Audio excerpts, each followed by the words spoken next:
Yeah, we'll see what we can do there. Okay. The 30th of April, Rabbi Furst. Um, let's see. This is Havos, Halavavos, I, Heshbon, Hanefesh. yeah, very good. Perfect. Thank you, Louis. Lou mentioned this is a new beginning here. Good morning, Mayor.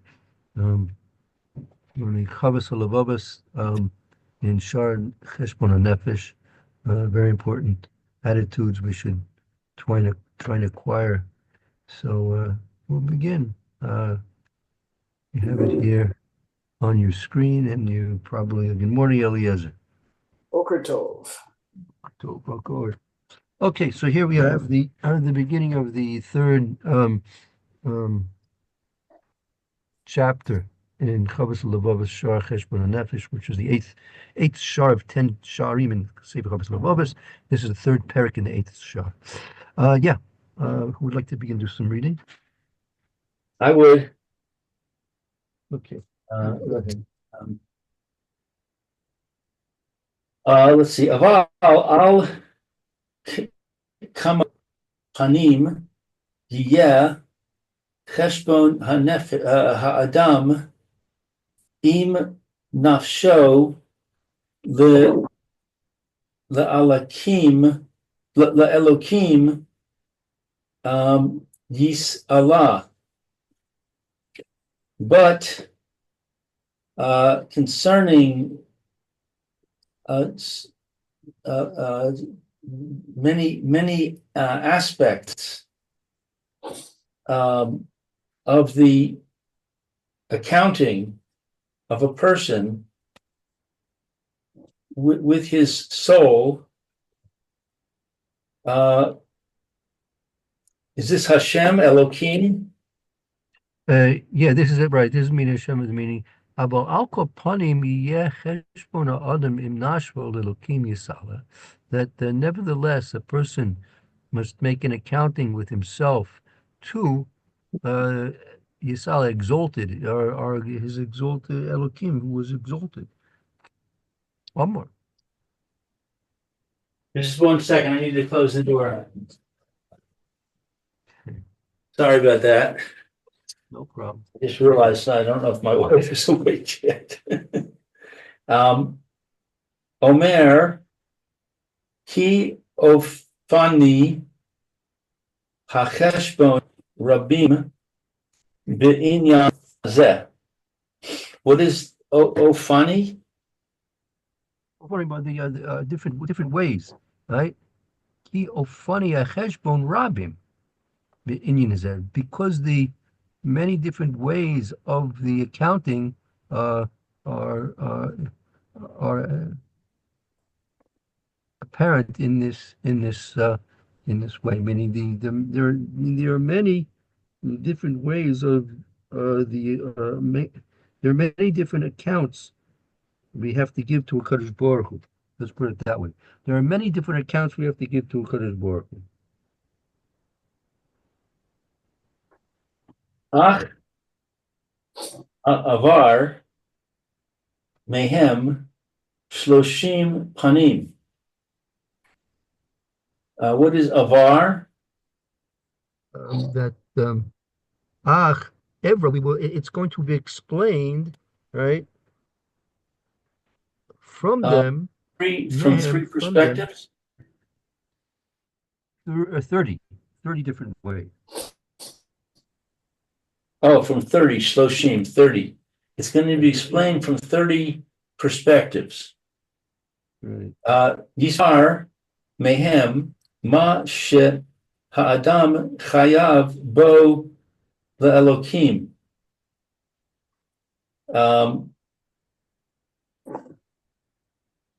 To explain with them what is a person's obligation to Hashem. Right. There are many different. Very many different accountings that a person has to give to a Kadosh Baruch Hu.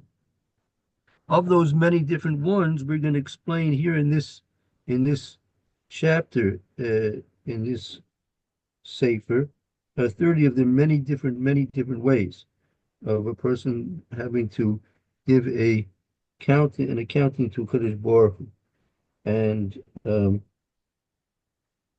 the the thing we're going to try and do is, um, since you want to first, when you learn these things, you want to understand them, and then you want to reinforce them, and then as part of the object of what's going on here is you want to do this. You want to have this spiritual accounting done on a regular basis, just like if you're taking inventory, right? So you have a scheduled inventory. And you have person has a business, so he schedules his inventory to be done on a schedule, so he can get a reading on how well his business is being done. So likewise, at least with these 30 different aspects of the his life, we're going to try and for these things. And primarily, I'd like to, as we go through this one by one of the 30, I'd like to try and find places during the course of the day, primarily, say, in the davening or in maybe other things what a person is going to be doing regularly each and every day, uh, times and places to interject these very different um, heshbonos, these various different insights into a person's obligations to Kadosh Baruch Hu and to how well he's actually fulfilling them. So as we go through this, I'm going to try and pay attention. You can give me your thoughts about this as well. If there are places which we emphasize these various different things through the course of our simply the daily lives, our routines, and or through our prayers. Yeah. Okay. Kishenotsein osam el libo umekabel al nafsho lechashav ulezachor osam tamid. Did you count the over last night?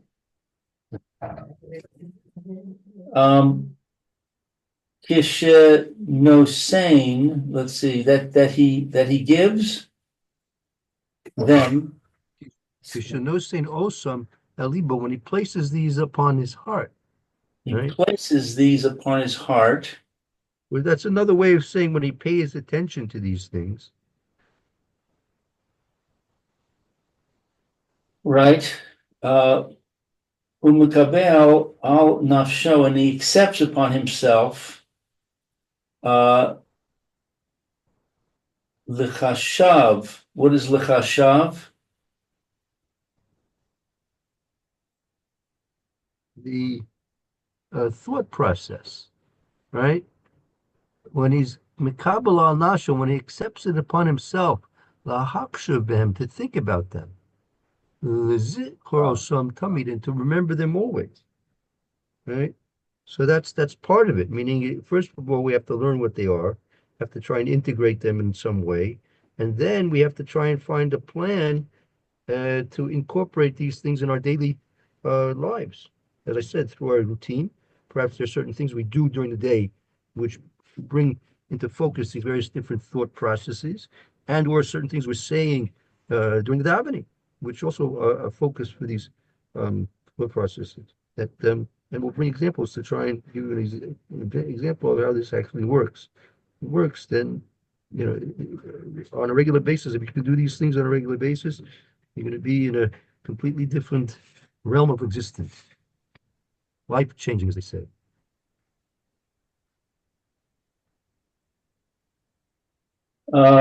Harishon So what's the first? What's the very first of the 30 Heshbon and Hanefesh? The number one is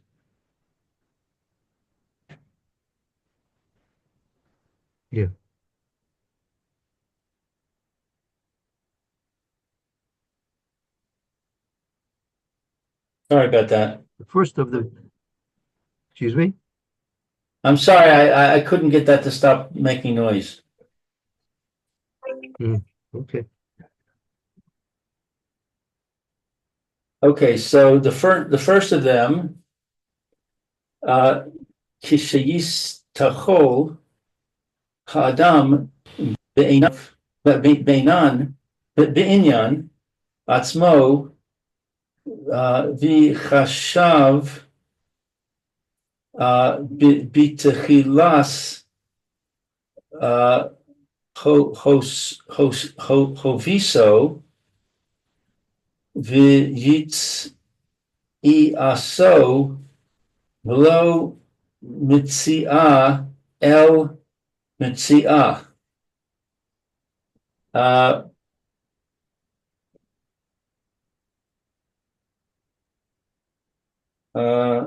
I don't know this word, Kishayis Tachol.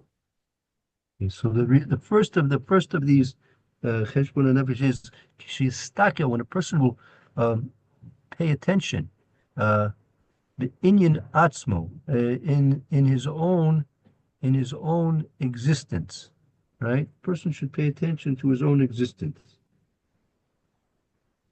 V'yakshav, he should think. B'tchilas sai, yeah, he should write. A person should examine himself in terms of at the beginning of his existence, Yitzyasoy, and his coming out, Melo Yitz Mitzia, El Mitzia, and from his coming out, his emerging from non-existence to existence.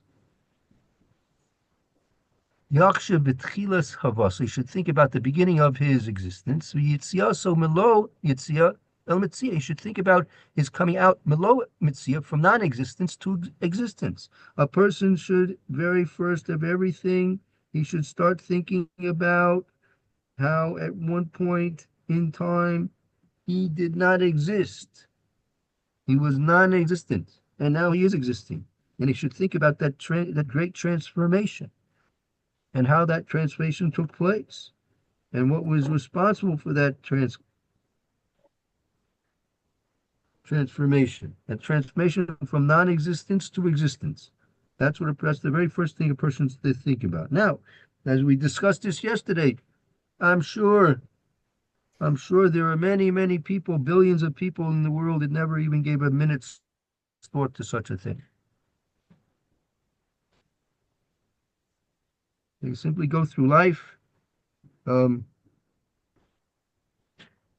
thinking, simply not thinking. And that was the Rabbi Miller that we did yesterday, that these are, as Rabbi Miller discussed with us, these are patterns to develop, patterns of thought to help us develop. And as I said yesterday, it's the difference between, a person who's breathing his whole life and he never gave any thought to his breathing, and compared to a person who's a professional and needs to pay very serious attention to his breathing and his breaths. So that's what we're dealing with over here.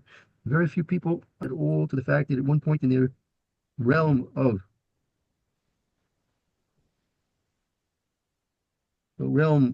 existence, they gave very little thought to the fact that they were not always here. I mean, innately, everybody knows it. Everybody really knows deep down that they weren't here all the time, right? That they weren't standing on the shores of America or Jamaica, wherever Columbus landed. They weren't there. They were in the West Indies. They weren't in the shores of the West Indies witnessing Columbus landfall. No, they didn't witness the volcano destroying Pompeii. No, they know that a lot of things happened in the history of the world that they were not there part of. So he knows that things have been happening in the world that happened long before they came on the scene, right? But they never gave any serious thought to the fact that in fact, that's true, that they were once without existence, and now here they are with existence. Okay.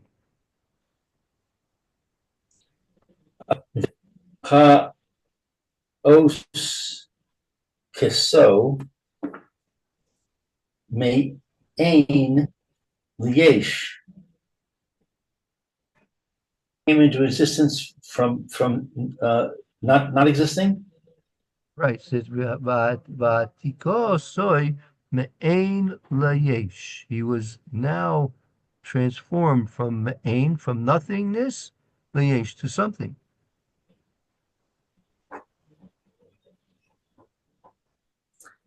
Lelo Yisron Shekadam Lo. Shekedem Lo. That he did not. What's Yisron? That his um without any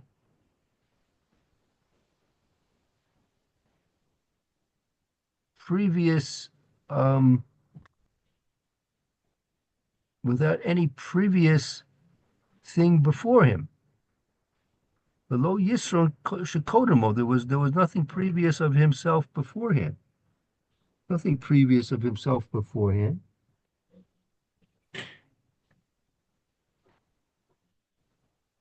That he didn't have any. He didn't have any. Yisron is like advantage. There was no advantage. There was no necessity. Let's put it this way. There was no preceding necessity for him to be created. Right? Nothing. He was not created out of necessity. Right? Ach Nothing Chesed there. Nothing. Elokim. Oh, right. Ach Chesed Elokim v'tovo v'nid baso. It was only the kindness of Hashem and his goodness. What is Nedivaso? That's when we had in the portion Nediv Lev, generosity, right? It was through the goodness and generosity of Hashem's mercy, right? It was only he was created completely through the generosity and mercy of Hashem's kindness that he came to be in this world.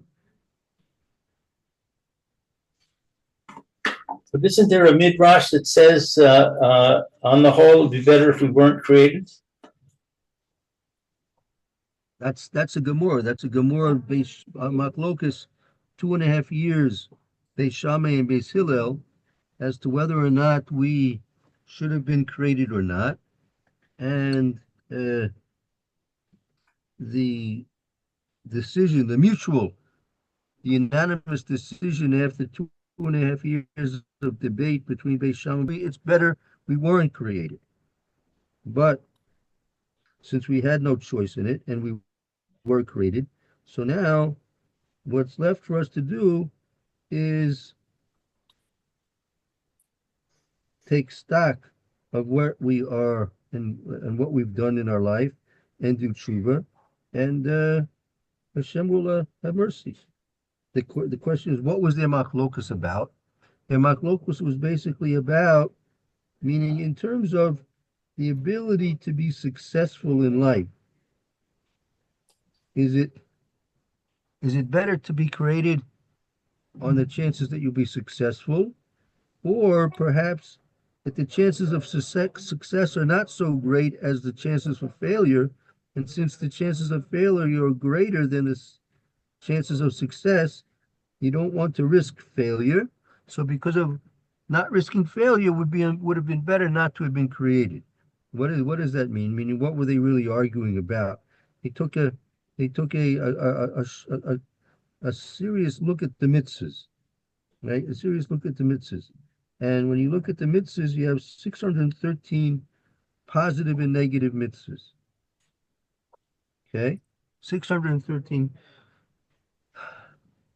positive and negative mitzvahs. There are 365 negative commandments, and there are 248 positive commandments. So since there are more negative commandments than positive commandments, so the question was, since the odds seem to be against us, meaning since there are so many things that we're not supposed to do than the things we're supposed to do, right? The odds are we're not going to be able to listen properly, perhaps better not to have been created. So philosophically, the decision was reached that it was really better that we not be created because the odds are really against us that we'll be successful.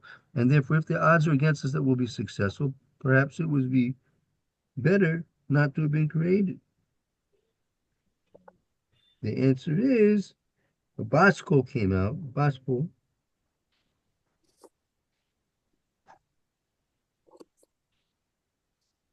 Bosco says, no, excuse me, I'm sorry, I made a mistake. Bosco is a different case.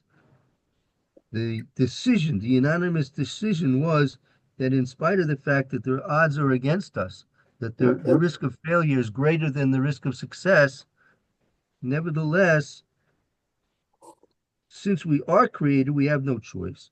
Had we had a choice, it would have been better not to be created, but Hashem wasn't asking us. But now that we are created, the only thing we have now is to do tshuva and make the situation as good as it possibly can be toward doing tshuva. That's I think I think it's a Gemara in Shabbos. I'll try and look it up. Gemara in Shabbos, I think Machlokas Beis Shammai Beis Hillel. But so that's the theory behind whether we should have been created or not been created. But here the Sefer here Halavavos is talking about the fact that we are in fact created. We are in fact hopefully fulfilling our purpose. And therefore, we have to think about the fact that we were created yesh mi'ayin, we were created out of nothing, and there was no previous necessity for us to be created. That's very important. That there was no previous necessity for us to be created. That is a very important point because simply because Hashem deemed us to become who and what we are, that's enough that we are having the proper attitude towards Hashem's decision to create us.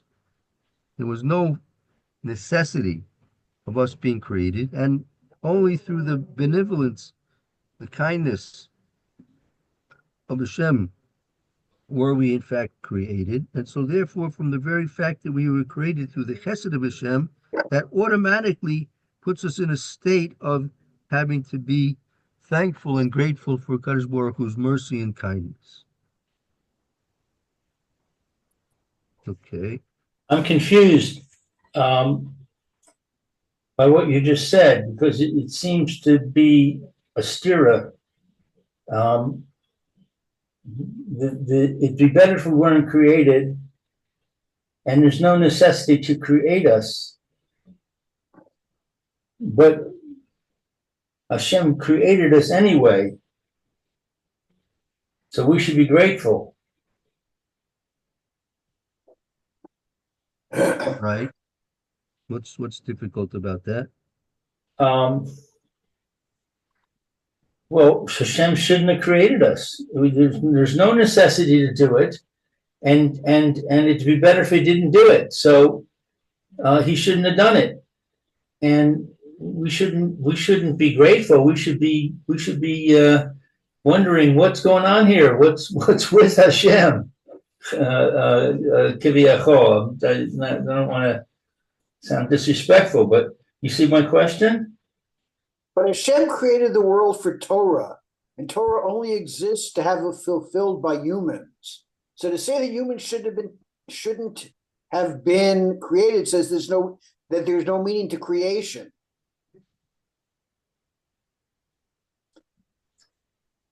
Well, if that's true, that Hashem created the world for Torah, and we need to be created in order to learn the Torah, then I would say there is a necessity to create us. It's the necessity is that we need to learn Torah.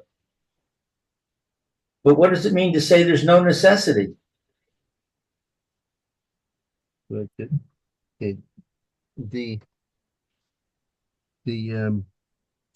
answer, I think we can approach the answer based on the fact that the malchus of HaKadosh Baruch Hu, the sovereignty of HaKadosh Baruch Hu, the unity, the perfection of HaKadosh Baruch Hu is absolutely complete. Hashem doesn't gain or lose anything if we are here or not. Okay? Right? It's we who are gaining if we're here. And we're losing if we're not. So there was no pre-existing necessity.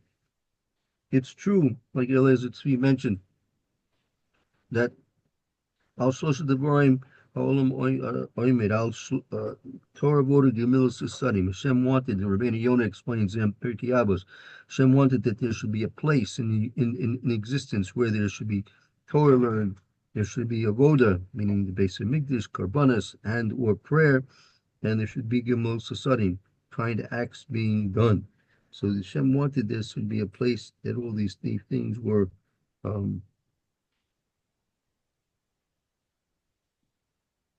being done, not for the sake of HaKadosh Baruch Hu, but for the sake of his creations. That similarly, just like you have a king, an all-powerful, all-complete, perfect king, not lacking anything, right? The multitudes of his subjects, of his citizenry, right? Those multitudes, right? They, through giving honor to the king, right, have a purpose in their existence, that they give honor to the king. The king doesn't need their honor, but they, through honoring the king, right, they gain purpose and reality through their giving honor to the king. And the opposite, if they don't give honor to the king, but not that the king needs the honor from them, right? They need to give honor to the king. It's their opportunity to give honor to the king. That's what, you ask people, they give anything to be able to spend a few minutes with a person of high stature, of repute of some type or another, right? I remember when I was a teenager, young teenager, I was in a certain was it was a hotel of some sorts, and I was sitting on a step, and someone sat down next to me. A older gentleman sat down on a step next to me, and he said he was a student of Albert Einstein.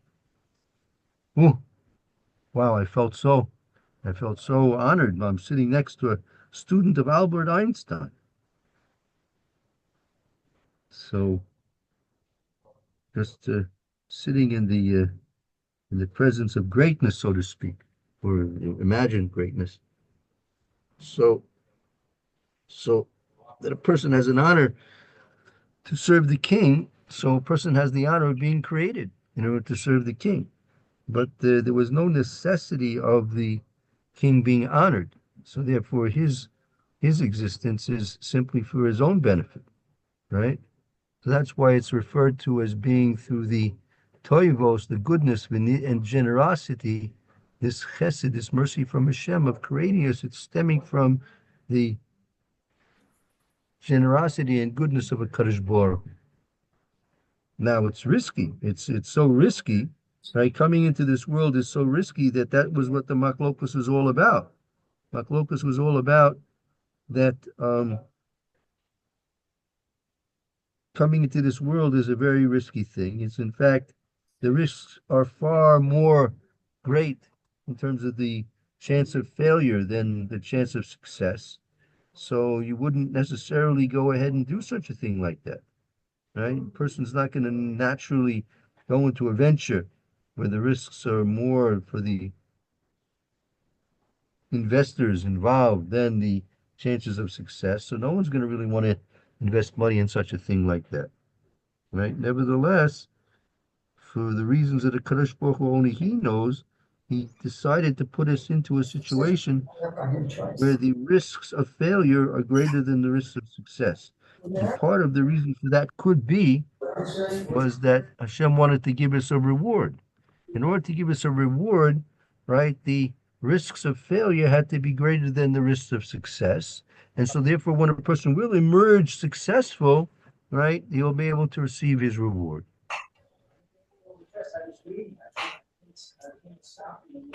Right. Okay. Let's continue on. Right.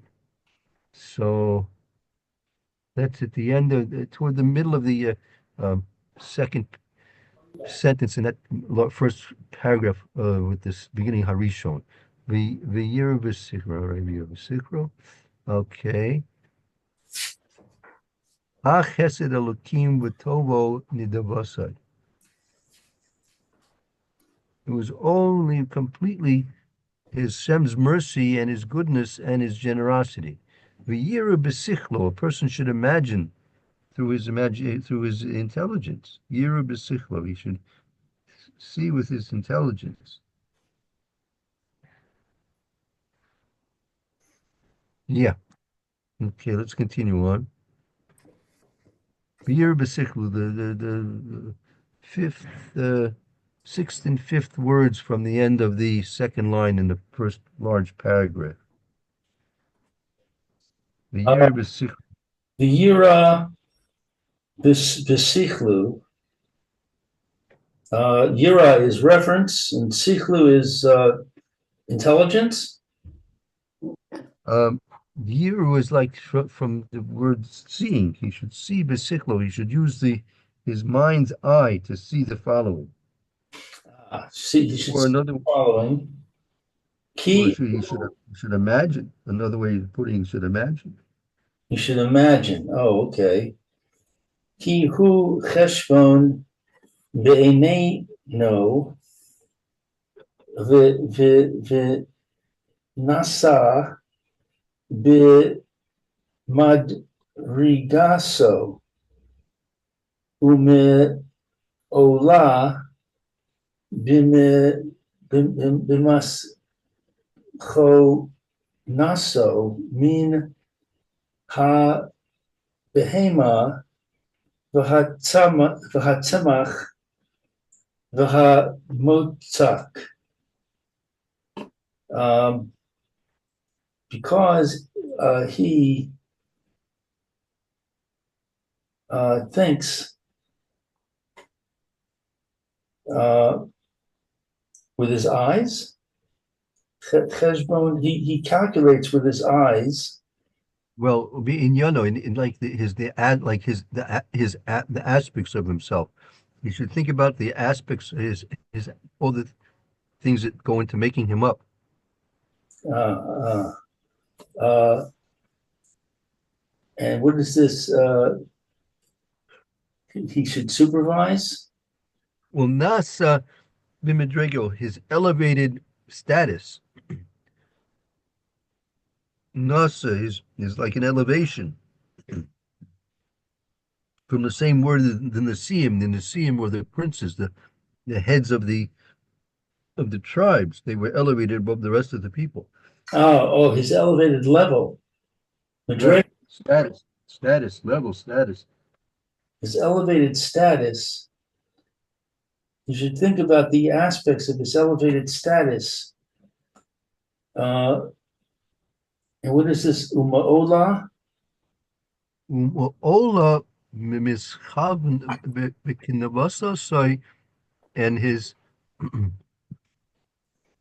elevation in his form higher than that of the animals, plants, and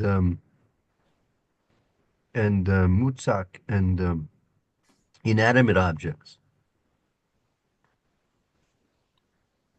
The Yischayev,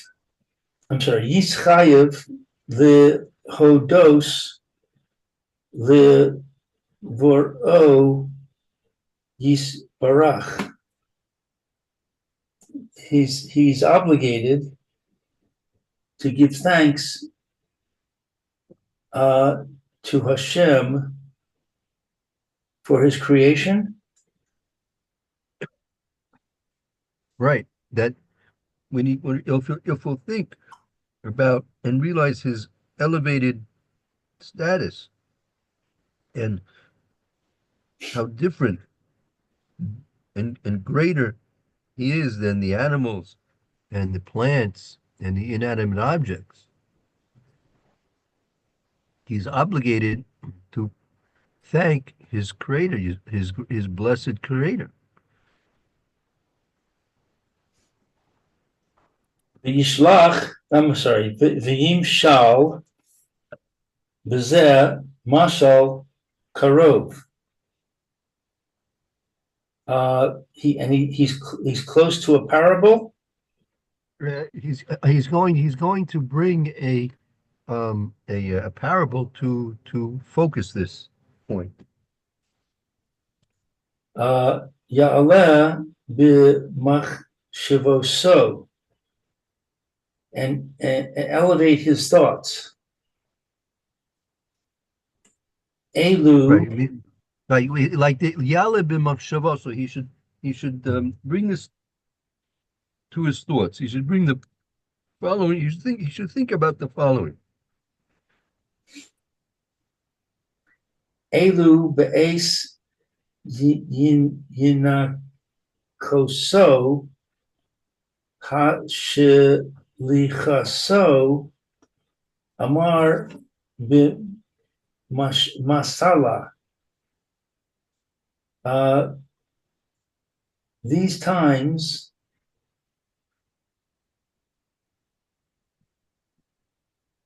I don't know Yinakoso. I think this is at the time. If the time when his mother was nursing him.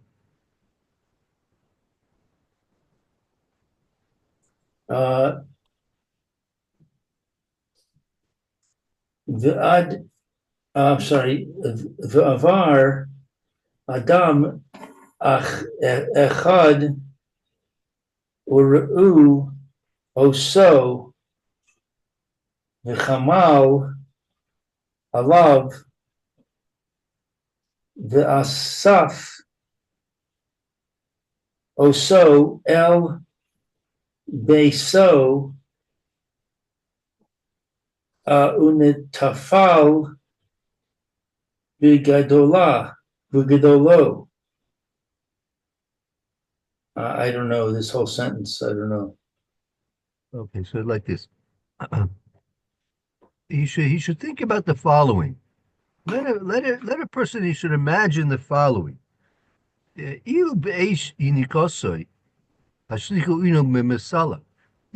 a person, for example, at the time when he was still nursing from his mother, if his mother would throw him out into the street, she would discard him.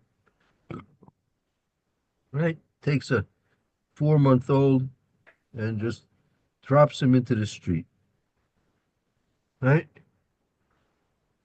But over Adam Echad, and a person was passing by, also, and he saw this baby deserted and left all by itself in the street.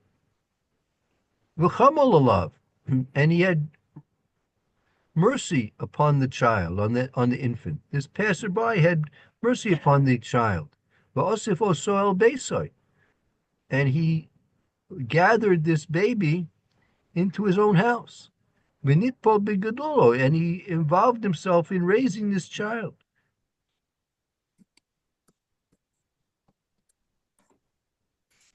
Ad asher gadol v'hasachil. Haskil, right? Until he grew up and became intelligent.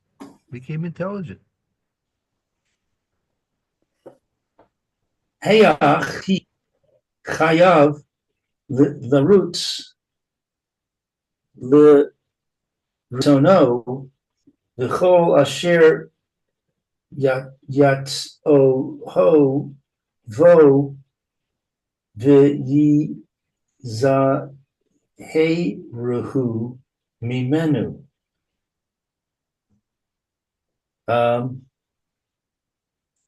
Heach, how is it that he is obligated? The roots is what to go out, The roots is literally like to run after.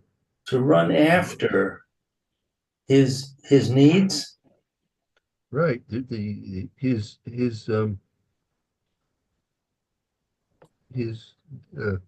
desires, meaning once a person in such a situation like that had grown up and became intelligent, right? How obligated is this person to run after the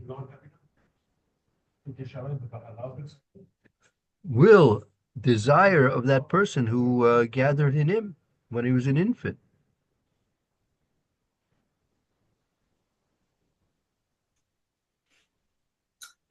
V'kama hu chayiv lo min ha-chovos. And how much is he obligated from his Thanksgiving? How great is his obligation to run after to fulfill his benefactor's desires, Asher Yitzu Bo, which he has commanded him to fulfill, V'Yizruhu Himeno, and that the things he has been careful to warn against.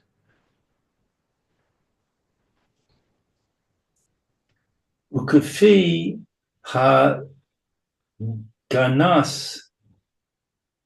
ha-borei alav v'ha-saf kaso v'chol ineinav aninav. I don't know what's this word aninav. That that his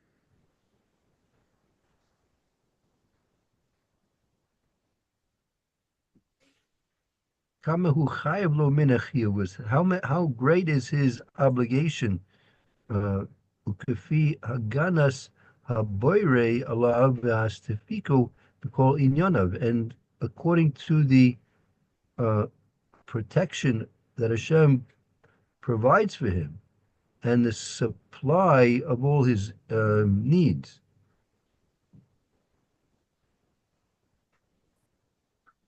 Tariq Shahaya Hamashcho Acher Avodaso Ukabalo Mitzvaso. He needs that it should be, what is this word, hameshcho?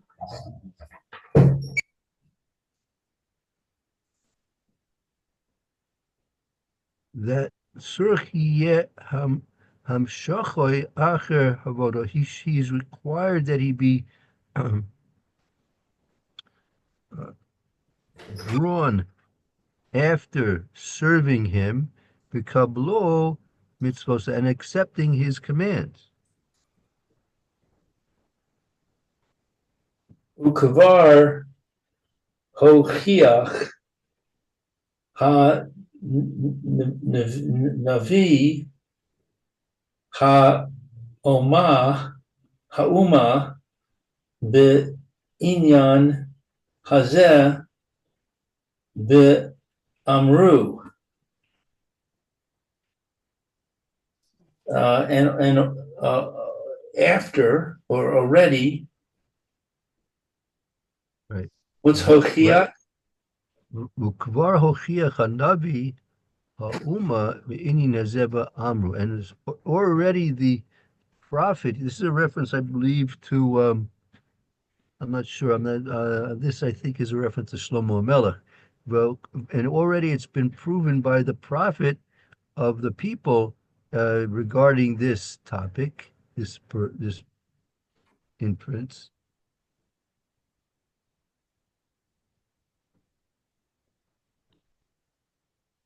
As it says in the pasuk, "Tigabulu zos am novo v'lo chacham."